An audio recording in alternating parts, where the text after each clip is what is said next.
Hello and welcome to Borderlines.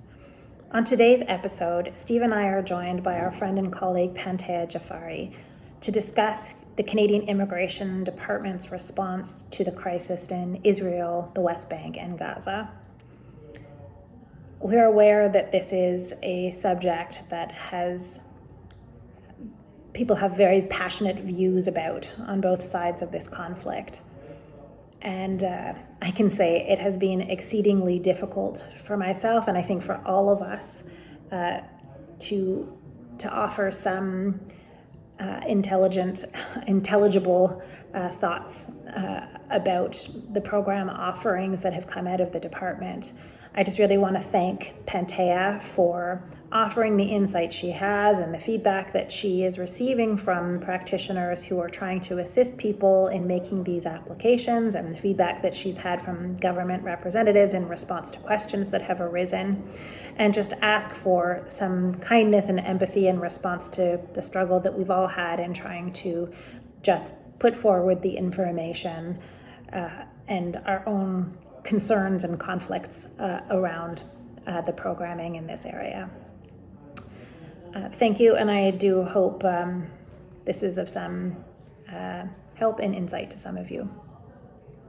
Thank you. Well, so in terms of, where to start. What we're talking about today is Canada's immigration response as of January 19, 2024, to the ongoing war between Hamas and Israel. And what Deanna Pantea and I were just discussing is how Sorry. January 9th was the launch of the program, if that's what you're referring to. Oh, no, I just meant today's date. Oh, it's the 19th. Yeah. All right. No, just like, that, you got your fact wrong. In case we record this and tomorrow Canada's like program canceled or something like that, it's like, all right, got it. Then it will be out of date. But yeah, just that it is a it's a touchy subject. I wrote an article for LinkedIn that I posted where, it seems like some people were reading into every word for something that they may find criticism with, and even calling, saying that the Hamas attacks against Israel. I had one person respond saying they aren't Hamas attacks, it's a Hamas defense. And so we just asked that, everyone kind of, we're not taking positions necessarily on the conflict. I think we all probably have nuanced and different views on it, and our goal, or like possibly different views. I don't actually know what your views on the conflict are, Deanna and Pantea. But our goal is to discuss more the immigration response, and that people should not be hanging on our every word, especially in a live, unscripted conversation, to try to read into what we're saying or anything like that. I don't know if any of you have any other caveats before we get started on describing the immigration response thus far. Yeah, so I would just add that, me personally, I understand it's an extremely emotionally charged issue. There's so many layers of trauma at play that people are coming to the topic with. There's generational trauma, collective trauma, injustice trauma, all layered together based on people's experiences. And it's not limited to the two communities. It's something that everyone is dealing as they witness and grapple with this issue. And so the point of the discussion that I've come to have is on Canada's response, and I'm not touching the conflict itself. And the other thing that I just caveat upfront is I'm not representing any individual applicants in this program. I have and continue to advise lawyers and community organizations, but I made the decision that I just did not want the anxiety of individual applicants based on my own capacity issues presently. That's a good point. I don't have any applications in the program as well. I'm certainly in touch with people that I have a lot of information about what's happening, but it's not from direct clients of my firm. Yeah. That being said, I think our firm might have one or two Israelis who are applying for open work permits under the measures. So why don't we actually start with, there's 3 public policies that Canada has announced as a response to the conflict between Hamas and Israel. And the first is basically an open work permit program for anyone who is in Canada and who is an Israeli citizen or a Palestinian passport holder. And this was the post that I had written about on LinkedIn that, some people were commenting because the media is only focused on the program, the 1,000 visas that are available for people from Gaza. And that led some people to say, oh, well, what about Israel? What about Israel?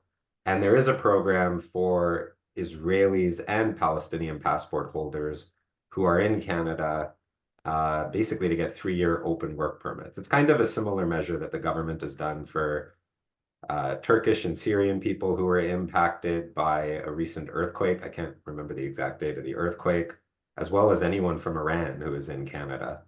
And the only additional comment that I'll have about the program for Israelis, and this was my LinkedIn post, is that it actually arguably is the most generous immigration program in recent history to people of a certain country, because unlike Iran, Turkey, Israel, even the recent Ukraine measures, is Israelis don't need a visa to travel to Canada. So like in theory, this won't happen, but in theory, everyone in Israel who has an Israeli passport could travel to Canada and get a 3-year open work permit. So that's that program. I don't know if either of you have any comments about the program for Israeli or Palestinian Authority passport holders. Just to clarify that they don't need to be residing in either of those places as long as they Right. have passports, so they can be, have taken up residence any other country and suddenly decide this is a good opportunity for them and come and avail themselves. Or they can be current, people from Israel or Palestinian passport holders who are in Canada. I don't actually know how many people who are of Palestinian descent have Palestinian passport holders, let alone have visas, because the program is not a visa program for Palestinian passport holders. It's for people who are already in Canada.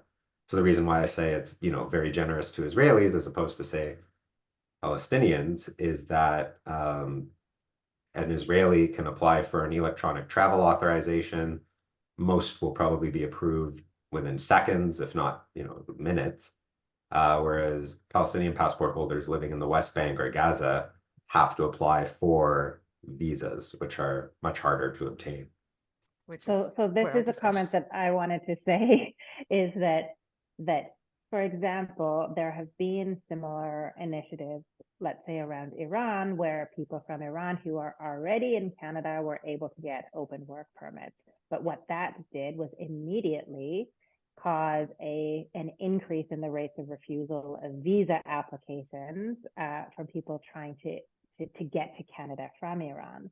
So I think that this is where, when you're looking at trying to compare the measures that are being offered to Israelis and the measures that are being offered to those with passports from the Palestinian Authority, the inequity really does show up, because trying to get a visa becomes far more difficult. As soon as the officer knows that that person can immediately get an open work permit, the rate of refusal on the basis that you're going to come to Canada and then not return at the end of the period authorized for your stay, the practical reality is that skyrockets.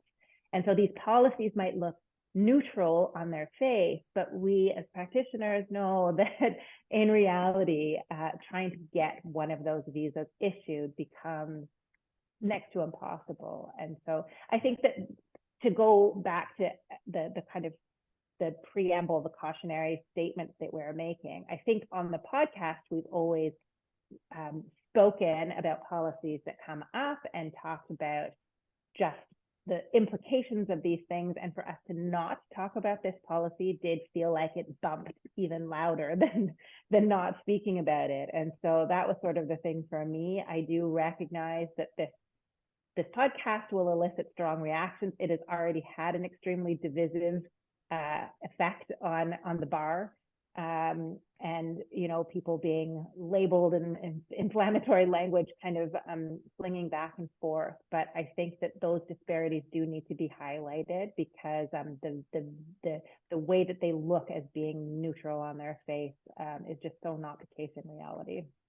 Yeah, and I just pulled up on the share screen a copy of the policy, in part because the second policy is, it always is a little bit confusing to me to read as to who it's trying to capture. And the second policy is basically the family members of Israeli citizens and Palestinian passport holders who are not citizens of either of those countries, who can also get work permits.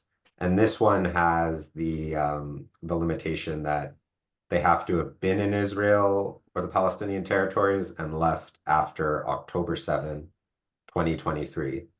So I would assume that this policy is much more, I mean, this policy does seem much more narrow and is designed to capture a very specific subset of people. And the third policy, which will probably form the bulk of our discussion, and certainly is the one that the media has focused on, as has the minister, is the policy for people who are in Gaza, who have extended family members in Canada, to get a visitor visa to come here. When the policy was initially announced by the minister, it didn't have a cap. Well, I shouldn't say that, because the policy had a cap, but the press release didn't mention the cap. So the first thing to note about the policy is that it is limited to 1,000 applications. Now, the minister has given interviews in which he has said that it's not a hard cap, and that the fact that it's a hard cap is being misreported almost. I don't understand that interpretation, because it clearly says that the policy will expire once 1,000 applications have been accepted into processing. They can certainly, as with any law, change that. But it is limited to 1,000 applications. I don't know yet if they've received 1,000 applications, but they have, that is what it's limited to. So perhaps I would like to, my role to not be necessarily criticism. I'm mainly here because I want to spread correct information about this program, because there's lots of panic and lots of confusion, because some things were relayed that were later changed and whatnot. So I want to use the opportunity to do that. And also I can hopefully use the opportunity to provide some explanations that the government has provided, for better or for worse. I mean, it is the logic and reasoning that they've provided. So your listeners may want to have all that information in one place. So in terms of the cap, the 1,000 that you're talking about, the minister's agents have suggested that's because they've introduced the number so low initially because they're concerned about people getting out of that area, and they're not sure how many will actually even be able to get out. So it's like a preliminary kind of test policy in some ways, to see how many people can avail themselves of this opportunity and get out. And then they're monitoring that to change that number if required, is my understanding of what the minister means by that flexibility that you were referring to. Yeah. Do you know if the cap has been reached? No, it hasn't. It hasn't been reached yet. For a lot of problematic reasons, which we can discuss.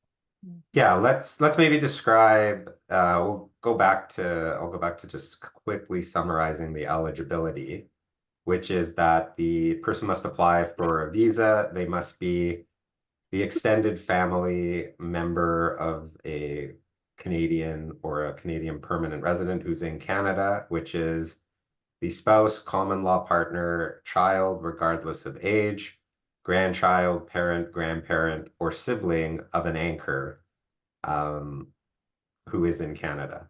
The use of the term anchor I found interesting initially, because there's a lot of, the other term where anchor is used is anchor baby, and there's been a bit of pushback on the use of the word anchor, but It was something I noted when it was in the policy that that term is now just being used in policy. There's a lot of requirements on anchors. They have to be a Canadian citizen or permanent resident over 18. I guess they don't have to be, I misspoke before, I guess. Maybe they don't have to be in Canada, but they have to intend to reside in Canada. Can't be subject to a removal order in jails, and can't have certain convictions, and basically be financially solvent. They have to declare that they will meet their extended relatives from Gaza at the airport in Canada to transport them to wherever they're going, provide orientation, like public transportation, banking, basically help them integrate into Canada, provide for their basic financial needs, and help them settle. Is it helpful if I layer in commentary and lived experiences as you go through this? Absolutely. Okay.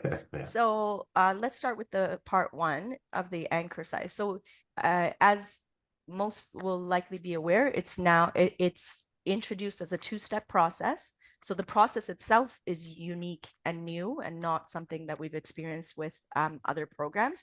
And the process was announced at the same time that the program went live, which was also problematic because people in a state of duress to try to meet that quota were now reading these instructions and trying to figure out how to comply.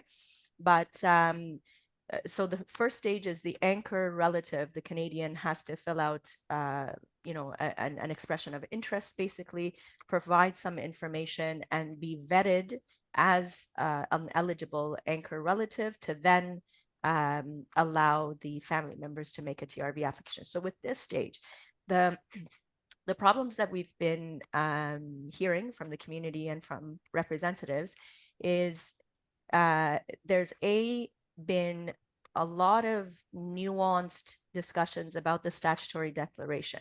So initially it was envisioned that you could fill one statutory declaration for all of the family members you wish to include. So that could be 30, for example.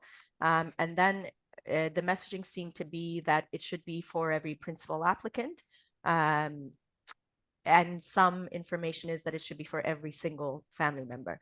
So there isn't quite enough clarity on instructions around a lot of little parts of it, including this. The advice that I've been giving colleagues and community organizations is to have at least one for every principal applicant. So if you're going to do a family unit, a husband and wife and some children that meet that definition and can be together, fine. But if it's, let's say, like then a sister who's on their own, then that sister should get a stat deck and whatnot, would be what I would do for clients, just to be sure. Did applications bounce over this, or? So here's the situation. So the practical problem that we've been seeing is some people started receiving codes right away, which was really welcome and super and amazing. Many did not. So I'm aware that after 9 days, I don't know what the 9-day is, but many at the 9-day mark started getting refusals of that anchor stage 1 process, saying that there's an issue with the statutory declaration when council cannot discern an issue. So we've had situations where multiple council have looked at the stat deck to see what could be the problem, and there isn't one. And it's obviously problematic that A, it's coming 9 days later, B, it seems to be incorrect in and of itself, and C, when you then call the resources dedicated for this program, they seem to be just repeating the information they see on their screen, which is that there was a problem. There seems to be no ability to really get through that there seems to be something wrong. Can someone really look at it much more closely and let me know what's happening? Because we're not sure if so because the government has run it both stages on a first come first served basis, they are going to give out more than 1,000 confirmations of the anchor, presumably, right? So we're not sure how tight that race for time is.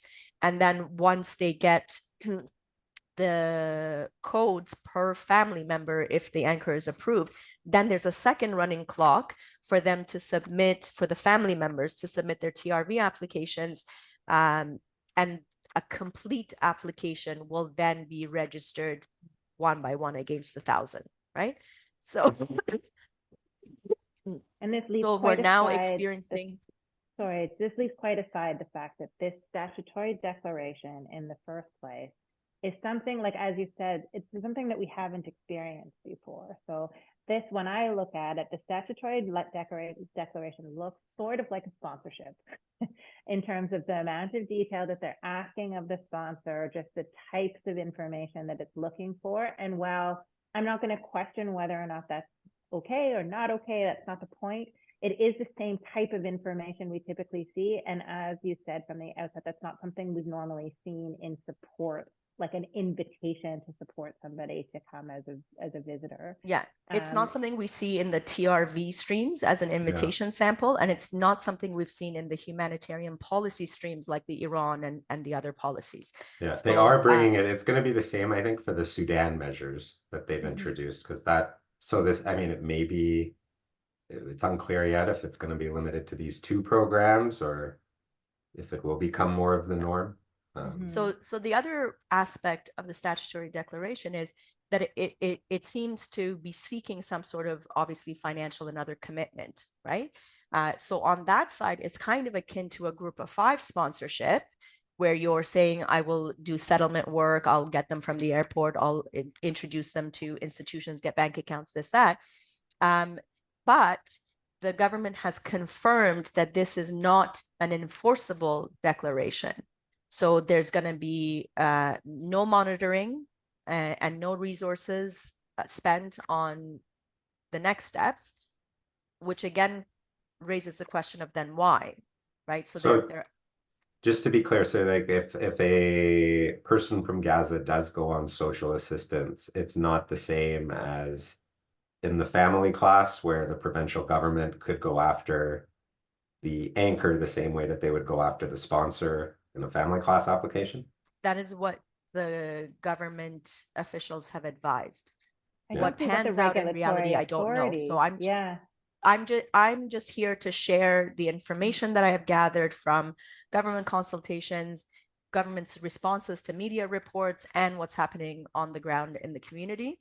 So it's just sharing information. I'm not necessarily even taking a position either way, and nor do I know whether any of it will pan out. Just sharing the information for now. From what you're saying, Pantea, I understand that. Like I mean, it's the same sort of thing that they've said to us in the past about when somebody tries to offer a sponsorship undertaking in the context of a humanitarian and compassionate application. There's just no regulatory authority to bind that sponsor. Exactly. And so it's this sort of thing where promise, but again, it's not a contract, it's just a declaration. And so these are gestural. Gestural is a good way of putting it, because nor can, like, there are many Canadians who have large family groups that would come under this program, right? So when you're thinking of, okay, 1 or 2 people, maybe, but when you're making a commitment to provide these kinds of services and resources to 30 plus people, there's really no realistic capacity for the person to even accept that, right? But they're gonna make best efforts. They're gonna try to get the community behind them. So I mean, the utility of it is questionable. Yes. Yeah. I've been emailing. Sorry. Oh no, go ahead. I told them in advance that I was all tongue-tied. I didn't know what I was going to say, and here I am, like I can't stop talking. But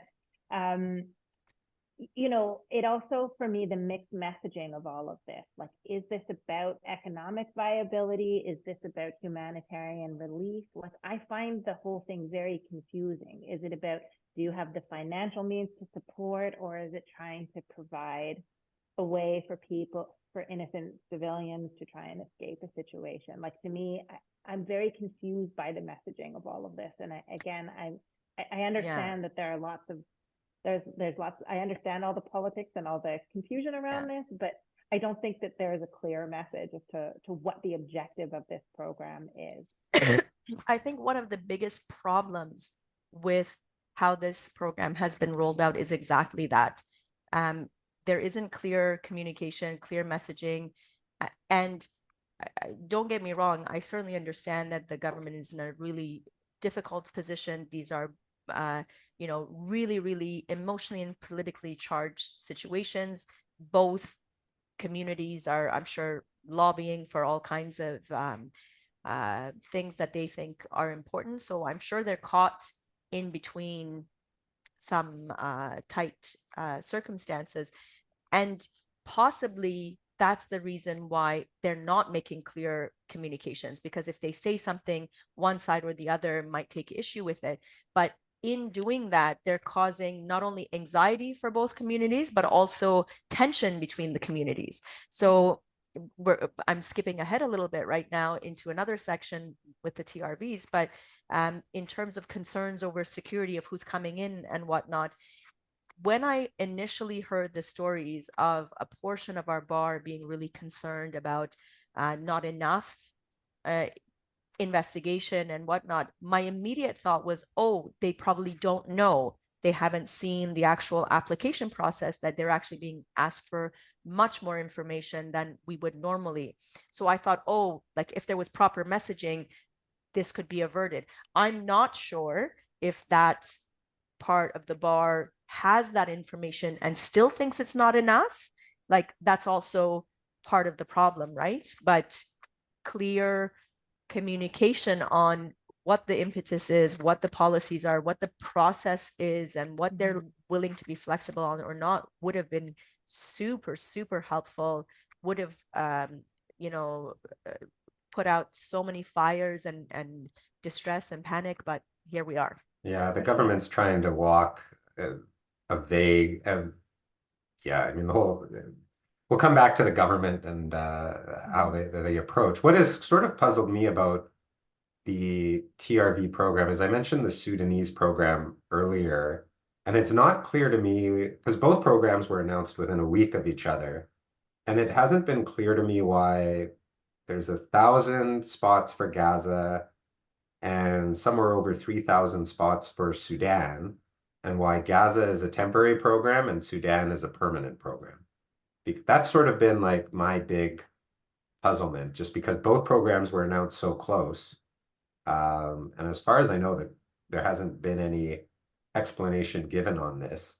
So the government's explanation that was provided to community members was that they're not sure. The size seems to be reflective of they're not sure if people will be allowed to exit.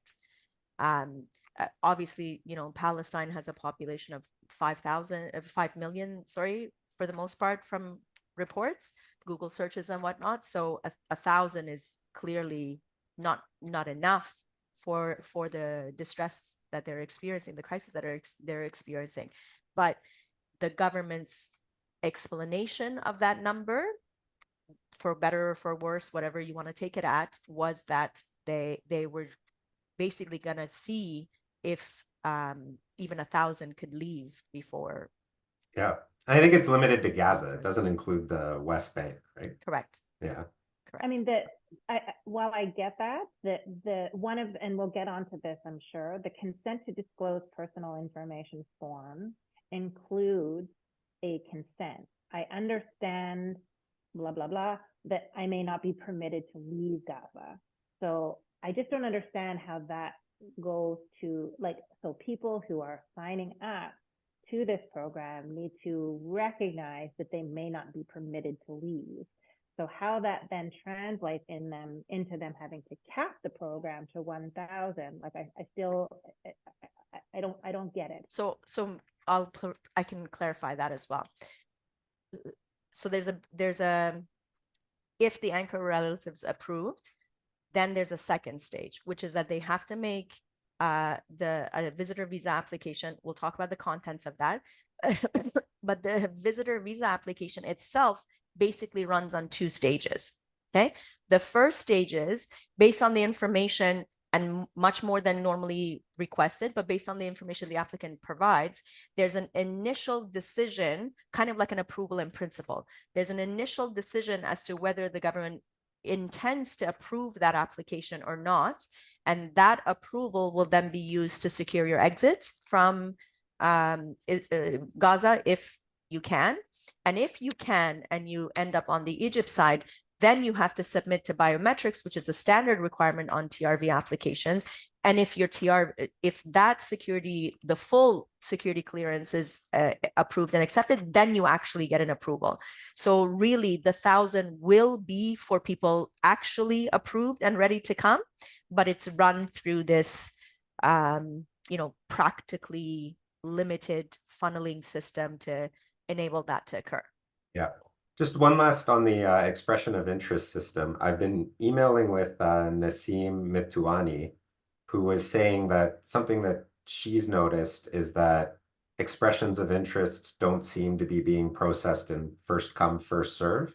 So I'll read what she said, and I got her permission to read what she said, which is, there have been decisions already where expressions of interest were deemed incomplete, perhaps incorrectly, and therefore a code wasn't issued. Others have gotten codes before people who submitted earlier expressions of interest. Some people are still waiting on codes or information about their expressions of interest, despite applying on the first day. My sense is that the expressions of interests are being reviewed by a team, and it depends on the speed of the officer reviewing the file as to when a code will be issued. The timing of the code is key because the code is what allows an individual to put forward an application. Is that a concern you've seen as well, that expressions of interest don't seem to be going first come, first serve? Absolutely. So like I said, several colleagues reported at day 9, so not yesterday, the day before, I think, that they were finally getting responses to their expressions of interest submitted on the first day, on the 9th, and that it seemed to be an incorrect determination that there was an issue with the statutory declaration. Mm. And then we're aware of people who applied like end of day on the 9th or the 10th, who got the code and who are now in the visa process and onwards. So I can't speak for the government. Maybe it's the vetting process that takes longer for some and not others. I don't know, but I know the outcome of that vetting process isn't coming out on a first come first serve. Like, it's not responsive to who filed first or whatnot. So maybe they're doing whatever checks on the anchor relative, and that might be quick or longer depending on the circumstances. I don't know. And so then people apply. I had a tweet about how the form asks applicants to provide information normally not seen in a visitor visa application, including any disciplinary actions they've ever had at employment since they turned 16, any scars or injuries, social media, and whatnot. And so assuming someone provides all that, the other two things that I guess we can Sorry, note before on. you Yeah, move forward, can we talk about that for one sec? yeah, for sure. So, and I apologize, I've had a cough for over a month. It is what it is. Me too. So the second stage also is running on against this clock, right, of trying to get to the 1,000. And so the form is asking for information that I've never seen in other contexts. The government has explained that it's the same, the exact same, but maybe not, form as used for the Afghan situation. But when I've discussed with colleagues who represented applicants applying under the Afghan program, they do not recall such degree of information being asked. That aside, the degree of information being asked is difficult to gather under normal circumstances, much less when someone's under duress, malnutrition, dehydration, and constantly being bombed and fear of death. But they run an additional layer of duress when hitting up against that, which is that either they have to decide to wait as long as it takes for them to gather as much of their pieces of memory as possible, because most obviously don't have access to any of their paperworks, or oftentimes even like data and internet and whatever, where they could maybe look for digital archives of whatever they might have. So mostly they're running on memory, and memory under duress obviously is difficult to access. But so they have to decide whether they're gonna wait it out to get as much information so they don't get an incomplete determination versus, and we're not sure if it's going to lead to an incomplete determination if they don't provide that information, or whether the government will come and ask for more information or whatnot. And for that reason, they're under extreme distress to provide as much as possible. And then the other side, of course, is you want to just bypass and provide what little you can to just move on and meet the 1,000. So it's a really difficult position to find themselves in when they're trying to, save their lives. And Yeah, I also don't understand, like I can kind of see what they're assuming that what they're looking for is this is all a very indirect way to ascertain if someone may have been a member of a group that Canada has declared to be a terrorist organization. I can kind of see where, I mean, I've seen cases where, people post stuff on social media. Scars and injuries, I guess, see it if someone, got a scar doing something that might suggest, nefarious activities. I don't understand the employment history and disciplinary measures for every past job. Like I've tried to stretch out like what could be the relevance of this, and I haven't been able to figure it out. I don't know if either of you can see where every disciplinary measure since someone turned 16 at work would factor into something material for a visitor visa. I haven't turned my mind to that, but just off the top of my head, it might be seeking to capture situations because a lot of Palestinians get work visas to work on the Israeli side. Mm. So maybe they're trying to capture situations where there was a conflict between, an Israeli national that might have been an employer versus a Palestinian national that might have been an employee. I don't know, just putting that out there. Yeah.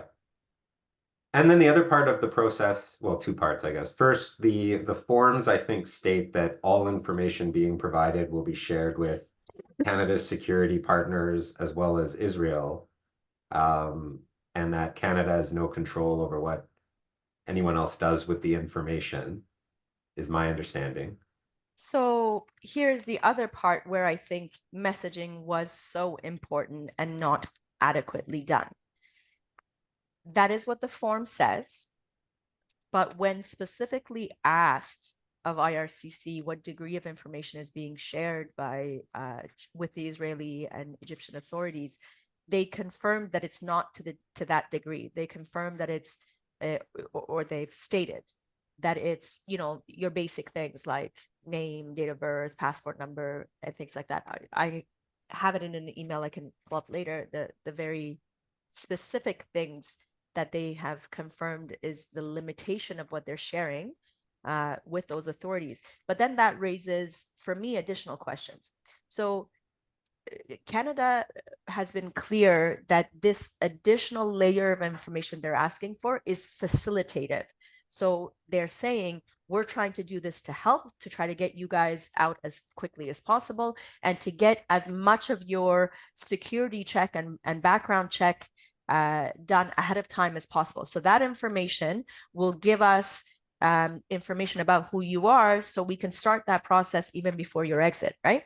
But for Canadian nationals, the concern is for someone not to come in with, various admissibility issues. And Canada is satisfying that requirement by the biometric requirement that you're still required to fill once you're on the Egypt side.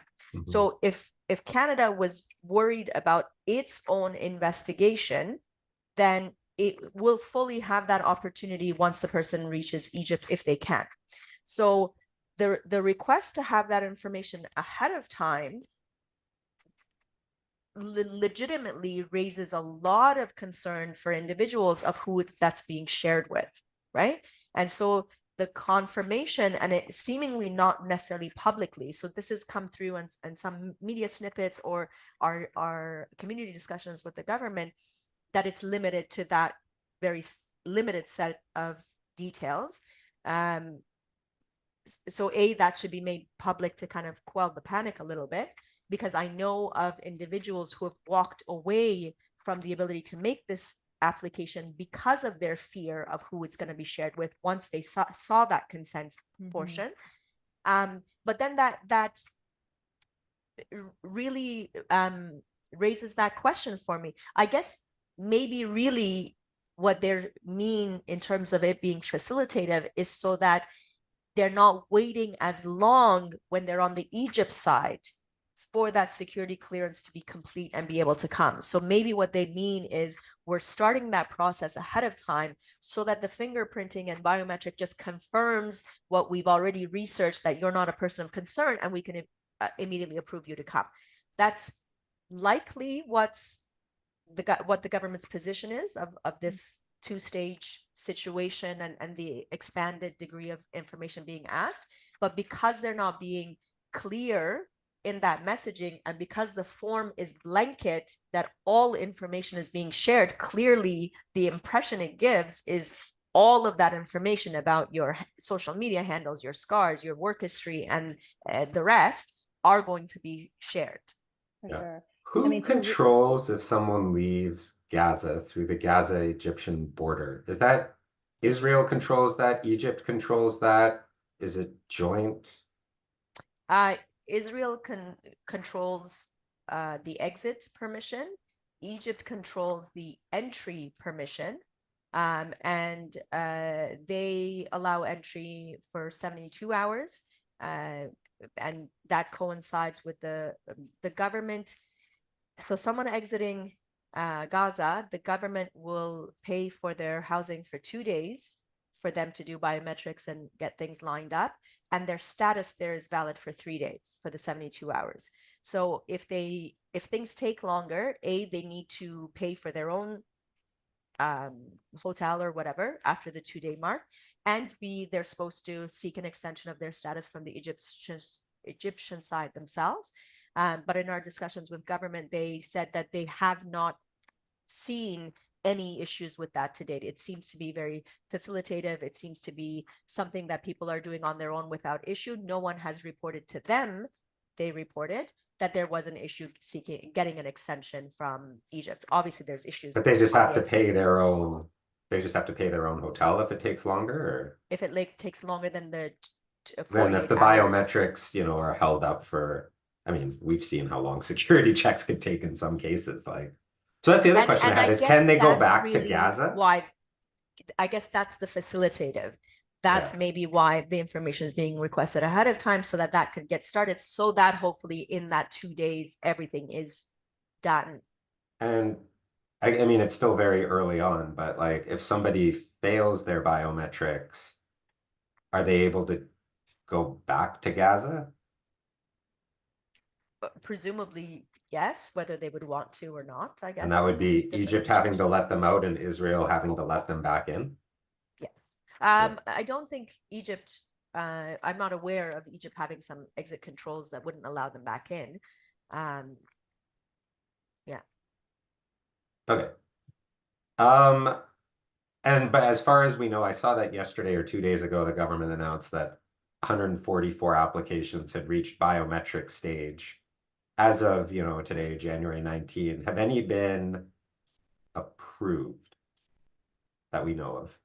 Certainly, I don't think they've announced.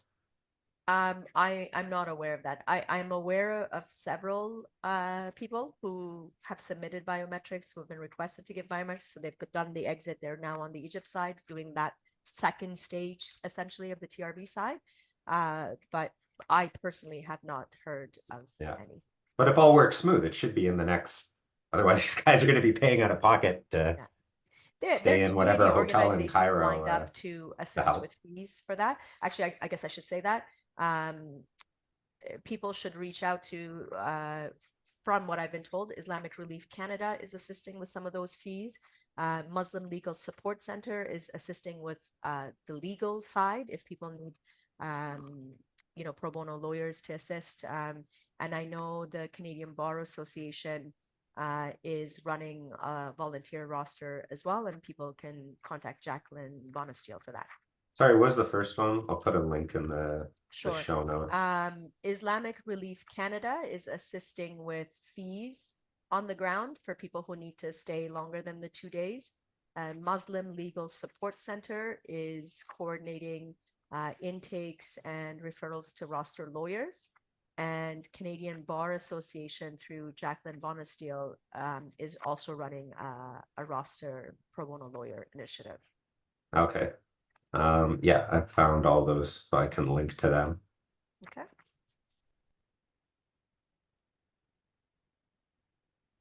So going through, I mean, I'd canvassed through my Twitter to find different comments that people had. Some of them we've answered, like, is the intake process first come, first serve?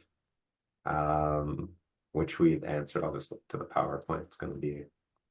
The second is, has Canada negotiated with Egypt to allow those with Canadian visas to be able to cross the Rafah border to Egypt?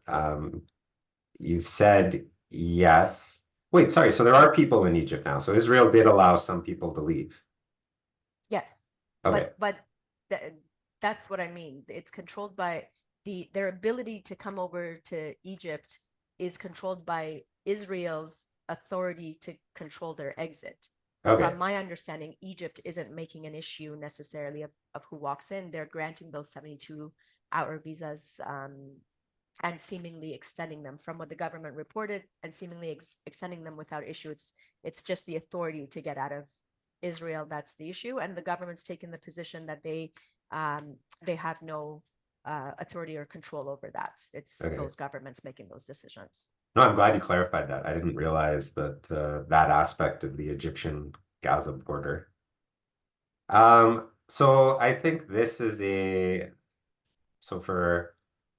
we've talked about this on the show before, the different ways that different groups get treated. And I think the big comparison that I saw, at least on my Twitter, and what other people are saying is the difference between this and Ukraine.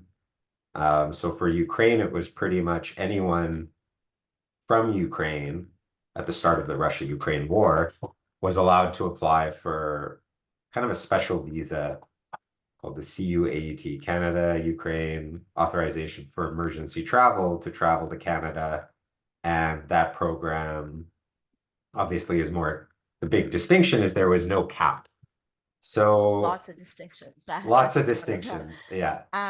Another big one is that for that program, a couple of them, and I posted on LinkedIn from Jafari Law on this. One key one was the announcement of that program made clear that there would be flexibility on documents and things like that people may not be able to gather.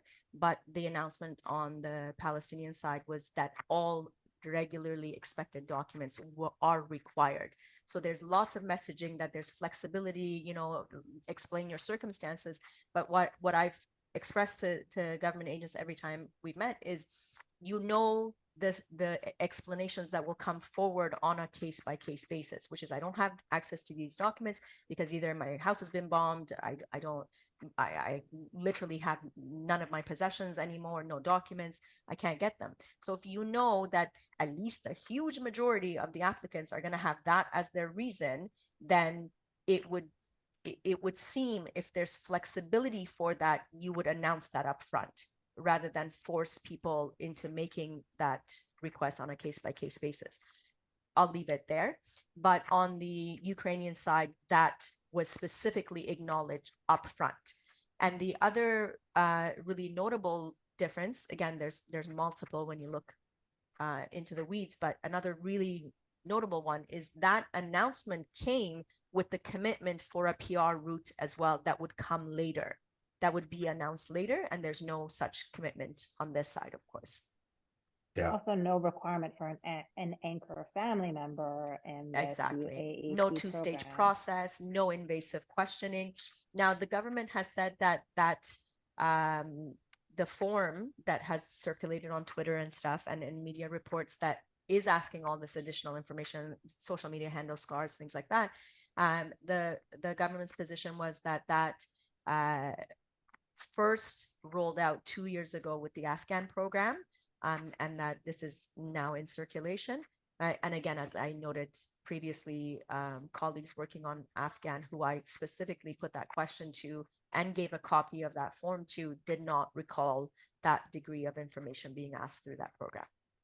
Yeah, and there can be all sorts of theories as to why there is a difference between the two programs. I think it's probably as simple as, from what I've seen, there's 40,000 odd Palestinian Canadians and 1.26 million Ukrainian Canadians. So just the Didn't have that stat. That's interesting. yeah, I just looked it up on Wikipedia. Another one that I've heard, which is, I think it's possible as well. And again, the government hasn't made any comparison between the two programs and why one went one way and the other, is that with Ukraine, there were all sorts of countries who were taking in Ukrainians, and Ukrainians could all just also, leave and go to Poland, Romania, and that there was also the restriction on men leaving Ukraine. So while men were able to apply for these visas, a lot have never actually been able to leave. Whereas with Gaza, there are no other countries that I'm aware of who are taking in people from Gaza. And there's also no limitation Gazan imposed, I guess, on whether men could leave or not. I don't know if that's the reason. It's one that I read that sounded, somewhat possible. I'm also curious if the government, because they're also closing the ability of Ukrainian CUAET holders to enter Canada in a few months, even though the war there is arguably about to enter a very bad phase, or possibly about to enter a very bad phase for Ukraine. And I wonder if they, in part, are now trying to narrow down that program. I don't know if any of you have any, thoughts on the comparisons or possible reasons for why there's differences. No, I don't care to venture there, but just on the Ukrainian side, the policy ends shortly, but there are lots of advocacy efforts to get that extended. This is a super complicated one. I get it. At the same time, I think that what we see with this program is that there is recognition that there is a humanitarian crisis occurring in Gaza. There is a humanitarian crisis occurring in Gaza. It's called the Crisis in Gaza. That's what this program is called. I feel like there's a lot of careful wording, careful marketing around this program, careful PR. There's not even the word humanitarian in the name of the program. But I think that we can all agree that the purpose of this program was to respond to a humanitarian crisis in Gaza and to try and provide relief for people trying to flee a humanitarian crisis. So while I understand that Canada has the aim and the objective of doing security screening the way that they have the aim and objective of doing security screening with any intake, the differences here I do find shocking. I just can't help it. And I do. And the disparities in the way that this program is being run, just strictly looking at it from a supposedly neutral perspective, reading the forms, asking people trying to flee a humanitarian crisis to consent to the fact that they don't know how that information is going to be used, that it's going to be shared, and that Canada is washing their hands of responsibility for what might happen. The optics of that are unacceptable in my view. And, if I'm going to get pilloried by comments because of these sentiments, so be it. But, anyways, I just, that's all I really have to say. I mean, I think that, we see the forms. I do see that there's comparisons. I understand that there is a responsibility to make sure that, that security clearance happens. But when you're seeing people's forms bounce because of defective things in statutory declarations, and you're understanding the stress that the families are going through, knowing that there are 1,000 only spots and they're getting technical bounces on stuff like this, you can't even imagine the anguish that those families must be facing. not just their families, it's the families on the ground, it's the Canadian families, it's their representatives. Yeah. I can't tell you the number of lawyers that I've talked to who are crying on a daily basis alongside their family members under utter distress and duress, not able to eat or sleep alongside their clients, partly by, you know, I haven't taken on any of these cases because of Yeah. all that I anticipated coming, and many who are declining media requests because of their emotions tied part and parcel to what they're experiencing alongside their clients. It's an incredibly difficult situation to be in for everybody, everyone that's you know, trying to grapple with understanding the parameters, the specifics, the filling in the lines that weren't explained, and what you would do. You know, for example, the advice that I've had to, like, the web form itself, the crisis form, that the expression of interest that they had to fill out on the first day. So everyone's panicked, everyone's trying to read and understand what to do and whatnot. And the web form is not designed for this program. It's a normal kind of web form, and representatives know that's where, you know, you have a UCI, you have an application number, and it's supposed to be where you're going to follow up on something that's already been filed. So everyone was panicked. What do I fill out in those sections? Do I do you leave it blank, then maybe it won't take it. It might be an issue. Do I do V and then 000? Like, you know, these are all Yeah. minor details, but when you're It's so not minor. worried Minor. about it being bounced if you get it wrong, it's almost cruel. Like It it's is cruel. just... And I find, like, I mean, I've been on my soapbox about this for a long time. Like, when you look, for example, at how Canada runs its refugee system, you come to Canada, you make a refugee claim. What's the first thing we do? We issue a removal order against you. Now, if we're looking at this from a user experience kind of a perspective, that is cruel. I can understand, you know, we can look at this from a systems perspective, but that is an act of cruelty. And then you're trying to say, okay, now come and give us an honest recounting of what your experience is. So it's the same sort of thing, but these are, like, I mean, people would call them microaggressions. To me, it's much more than a microaggression. It's an aggression. And when I read this program, if you're looking at it as something that's supposed to be a humanitarian response, it is so full of microaggressions that it makes me want to puke. And so that's all I can say. And so, yeah. In terms of that, I'll give you another example, which was really the one major win we had on this issue, which is that when the minister announced the program, I listened to the press conference, and from what I understood, heard, and colleagues have concurred, we heard from the minister's mouth that you don't need to wait till January 9th to start making these applications. So based on that information that we disseminated out to the community, people started making those applications.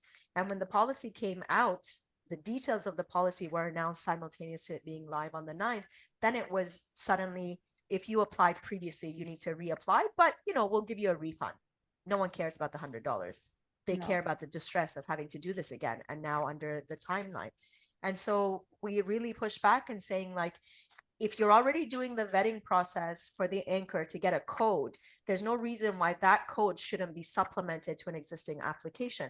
If anything, they can provide the additional information that's now coming through as being required in this program. See, again, it's a messaging issue. At the beginning, we didn't understand. Why would you not just allow those applications to stay valid? Why would you require all this, like, okay, I'm going to refund, I'm going to do this, all this additional work for the government and the applicant, when you could just attach that code to them? Then when we saw the codes come and go to the TRV stage and saw the additional information being requested, then we're like, oh, it's because if you proceed with the applications that are in existence, they don't have this additional information that you want. Well, okay, the problems with that aside, get that information and allow them to submit it through a web form and append it to the application. Thankfully, that was later accepted. You know, it's been at least a couple of days, I think a week now. Last Friday when we met, it was agreed that that would be happening, and the guidelines have been updated to that. So that's a win, a small but big win. But some of the other items would have been really helpful as well. So the other thing that I had suggested, for example, is initially it was envisioned that the code would reserve your spot in the 1,000 for a period of time. And that would be really helpful to kind of just, calm the panic a little so that they can access that information. That's for people who Yeah, work that's with what I had trauma. thought they were going to do initially. Yeah. For people who work with trauma, you really appreciate that when you're under panic and in that state of mind, accessing any information becomes really difficult, right? So anything to alleviate and kind of offset that is super helpful. So I said, okay, not the initial envisioned period of how a month or whatever, but even 3 days, because then the issue for the government was we don't want people to wait and like hold spots that could go to people like in dire distress, whatever. Okay, totally understandable, but like 3 days could have been a window of much needed reprieve for some, while still addressing the dire need of others to try to meet the program if someone like just couldn't get their paperwork together in time or whatnot. But that hasn't been approved, and it's not going to in the time that it's left, I'm sure. I'm still boggled by this whole thing about, well, the 1,000 is there because we don't know how many we're going to get out. Like, I don't really fully understand where this number even comes from. If the reason you can't get in is because of the, anyways, you don't understand or you don't believe? I don't understand. I really don't. Yeah, I don't get it. Going on to the next couple tweets. I don't think I'm going to reproduce them because some of them are a little bit inflammatory, but I think this tweet it can be kind of just summarized as the security concern, which can be broken down into two aspects. There's membership or support for terrorism or Hamas, and then anti-Semitic hate marches, or just the general rise in anti-Semitism. And again, the reason I'm not producing the tweets is there's just some inflammatory language. Sure. And I don't necessarily, I don't want people, reading, just wondering why I couldn't have just said what I just said instead of reproducing the tweets. So as far as membership or support for Hamas goes, membership in Hamas would obviously render someone inadmissible to Canada. I assume they're screening for that. And that's what they're asking for in these questions. As far as support for Hamas goes, I've pulled up the federal court, and I think it's the only decision that has addressed this, in an old decision by Toronto Stop the War Coalition, also known as the George Galloway case, way back in 2009. It's a bit odd, the facts of the case. The minister then, Jason Kenney, I believe his staff made it, I guess, let George Galloway know somehow that if he applied for a visa, then they would rule him inadmissible to Canada for supporting Hamas, which they said made him a member of Hamas. Ultimately, a lot of the case was decided on whether there was even a justiciable topic, if there wasn't actually a decision. But what Justice Mosley actually, I believe, found there was that while membership has a broad definition in Canadian jurisprudence, it's not unlimited, and mere support does not equal membership. And as far as I know, that I've tried to look up if that test has changed, and it, as far as I know, hasn't. So ignoring whether the people who are coming to Canada may or may not support Hamas or what their feelings are, do you have any other thoughts on the jurisprudence that there is this distinction between active membership and possibly passively supporting a terrorist organization leading to inadmissibility? That's a whole topic. So Yep. respectfully, I'm going to decline to enter into that foray right now. It is a concern, you know, who gets lumped in is a huge concern. You see that with designation of terrorist and organizations and states and things like that.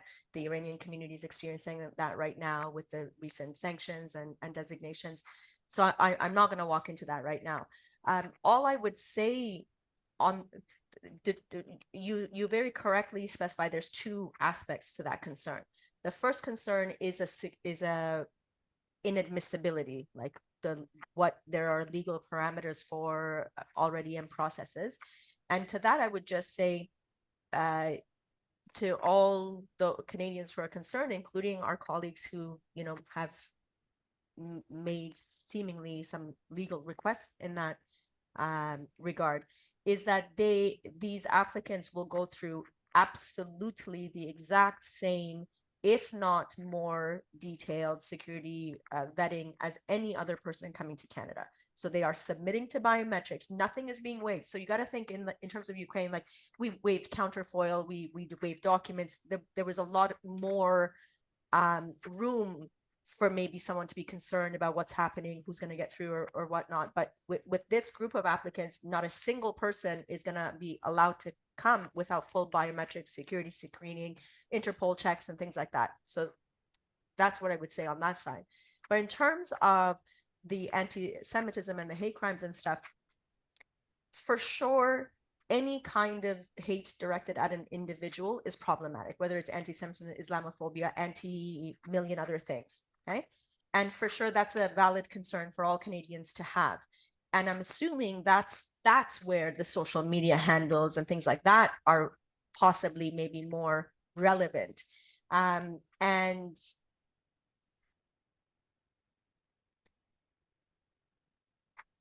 I think that should be a concern for all Canadians, for all kinds of targeted hate, not just a demonstration against this community or that community or whatnot. Targeted hate against individuals when your actual problem is a political one with the state actors is a big concern. And it's something that we should all be vigilant against no matter what. And I think the government is definitely mindful of that in their assessment under this program. It's very clear they're very vigilant of that actually in their assessment of this group of applicants. For me, part of what is really so troubling about this entire, not just about this conflict, but about how this has entered the public discourse, is what it has meant is that Jewish means Zionist, means Israeli supporter, means hater of the Arab world. Palestinian means anti-Semite, means terrorist, means, you know, somebody who wishes to kill Jewish people. And the intelligent, intellectual conversation has, to a large extent, been lost. And I see it not just in what's happening on social media, I see it in a very troubling way in the jurisprudence.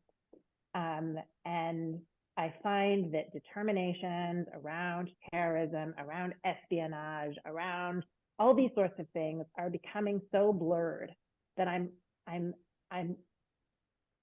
haunted, I'm troubled to a terrifying extent by what is happening to our immigration system. I mean, it's coming through in every single podcast we do. I'm afraid, truly afraid. And so, you know, I've never before felt so like I'm embarrassed about all of this, you know. And so I hate the assumptions that are going to be made about me based on my own heritage, you know, and I don't know what to do with any of this. And so I find it just so troubling. And so I don't know. And I when I see cases coming out of the courts, I just find them so distressing. Like, is this really the discourse? Do I think that we need to stop people from killing other people and that we don't want that killing to be endorsed or Yeah, of course, I think that, but I just think that these things that treat every person coming in from a certain area as being typecast, as being a terrorist, that's not the answer for me. I mean, I go back to what Pantea said from the very start. This is trauma laid upon trauma, laid upon trauma, and I feel like all intellectual conversation has ended about it. I don't know. Yeah. I mean, yeah, there's nothing to add to that. It's extremely troubling. It's extremely concerning and rampant. This issue, more than any other, has polarized Canadian society and international society so much. Not again because it transcends the communities that are involved. It's an issue of multi layers of trauma coupled with decades of political tensions. And when you consider that the majority of the people might be somewhere in between, but the extreme of both sides is to wipe out the other. That's a legitimate fact, right? If you don't believe in a two-state solution, then one side or the other, like their existence is threatened, right?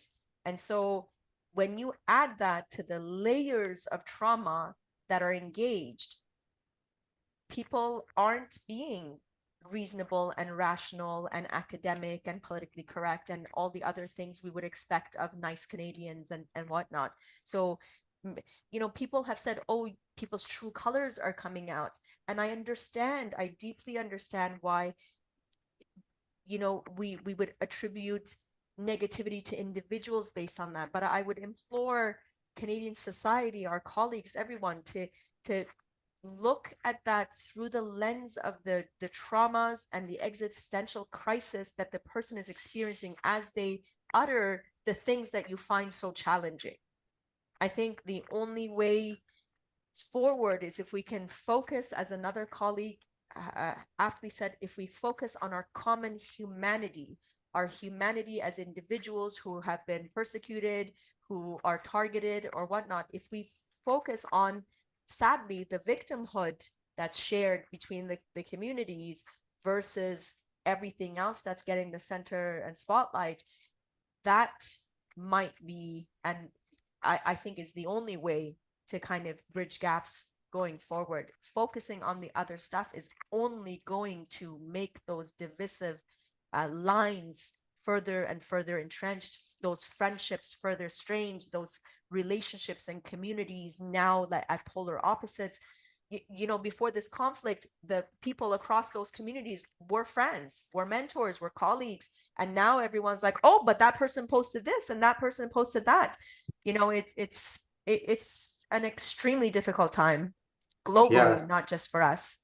Yeah, I mean, my comment on the anti-Semitism is like, I've seen some of what's going on all through social media. I haven't personally seen it, but I've seen what's going on. And I do think, WTF, where are the authorities? But that kind of transcends this issue, just like we saw with the truckers. We saw like there is a general reluctance on the part of the authorities to address certain things. I don't associate that with this immigration program for the 1,000 Gazans, or if it's increased more than that. And maybe as someone who's not living through it, I'm wrong about this, but from what I can tell, watching videos that are sent to me, it's also not, it doesn't seem like it's the communities that are most impacted that are the most extreme in their viewpoints and are instigating things. Some of the stuff, like I follow some of the videos that are shared of things happening in Vancouver, and it's the ones that I've seen for the most part have been career protesters who will go from one issue to the next looking to instigate with the police. And what I've actually noted about the Gazan resettlement, and I know resettlement has become a complex term, but again, I hope people just don't attack us for the words that we use, is that, and I'm curious to hear your thoughts on this too. Like, I think that there is less fear in the general public, ironically, maybe not the bar, but in the general public, than there was during the Syrian resettlement. Like I remember that being more divisive than this. I think in it's the because of the quantity. There was more fear then, you said. Is that Yeah, what I you're feel like saying? there was in the general public. I think what's sort of ironic is that I feel like the general public has not reacted fearfully to the Because I don't think Gaza resettlement. Canada has stated any real intent to resettle Gazans. I think that's why. I mean, with the Syrian crisis, there was much more an overt statement by the Canadian government about an intent to offer humanitarian aid. I don't think that that's there unless you're thinking that this 1,000 TRVs with like, please give us your DNA sample is supposed to be this gesture of that offer. So I don't think that it's risen to that level. I think that Canadians feel that Canada will side with Israel. I honestly do. It could be. I mean, like, I've always felt that I come at a lot of this stuff with a very, very childlike attitude. And I've always been a little bit embarrassed about the nature of this childlike attitude I have. And so I've been going very much since, I would say probably even before, but especially since October the 7th, in search of other scholars and intellectual people who share these childlike views to kind of reassure myself that, because I know I don't come at it from a naive place, I come at it from a genuine intellectual, curious place. And one of the things that really stood out for me was something that Naomi Klein said, is that we can't use, this is from a thing that she wrote in The Guardian, about we cannot use the real collective trauma suffered by the Jewish people as the bottomless excuse and cover story to justify depopulation of Gaza, of Palestinians. That would be letting impunity reign. And I know that like saying this on the podcast is going to garner like endless amounts of criticism, but she goes on to say impunity like that will swallow not only one country, but every country with which it is allied. It will swallow the entire international architecture of humanitarian law forged in the flames of the Nazi Holocaust if we let it. And this is sort of like when I went into studying international humanitarian law, it's about how do we prevent these kinds of giant atrocities being committed by one group against another. And so again, when I was looking at what people were saying, Amira Haas, the journalist, was talking about like all of these dire warnings that she's been making over so many years about the danger of brutalization, and just feeling like, that's here now, and I don't know, I just always wondered, how could the circumstances that led to the Holocaust ever have occurred, and I'm just sitting here, and I think so many people are sitting here right now, and we're just watching the events that are occurring today unfold, and just the amount of rage and the amount of hatred and the amount of aggression and the kind of like